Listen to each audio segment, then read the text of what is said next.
નમસ્કાર મિત્રો, મારી ચેનલમાં તમારું સ્વાગત છે। મિત્રો, જામનગરના ટાઉન હોલમાં આજે આમ આદમી પાર્ટી દ્વારા જાહેર સભાનું આયોજન કરાયું હતું, જેમાં વિસાવદરના ધારાસભ્ય ગોપાલ ઇટાલિયા ઉપસ્થિત રહ્યા હતા। પરંતુ ગોપાલ ઇટાલિયાની આ સભામાં હંગામો થયો હતો, જ્યારે ગોપાલ ઇટાલિયા વ્યક્તિત્વ સમય કોઈ વ્યક્તિ દ્વારા તેમના પર હુમલાનો પ્રયાસ કરાયો હતો।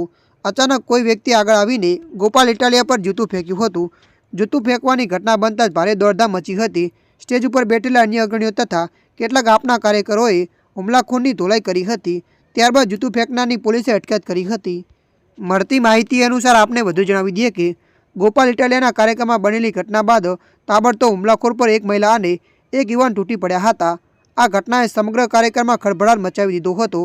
હુમલાખોર પર આક્રમી રીતે પડકાર કરનારા સફેદ કપડામાં જોવા મળેલા મહિલા કોંગ્રેસના કોર્પોરેટર અને વકીલ જેનીબેન ખબી છે, જે મહિલા સાથે અન્ય એક યુવાન જે હુમલાખોર સાથે લડી રહ્યો હતો તે અપક્ષ કોર્પોરેટર અસલમ ખિલજી છે, જે અગાઉ કોંગ્રેસમાં હતા।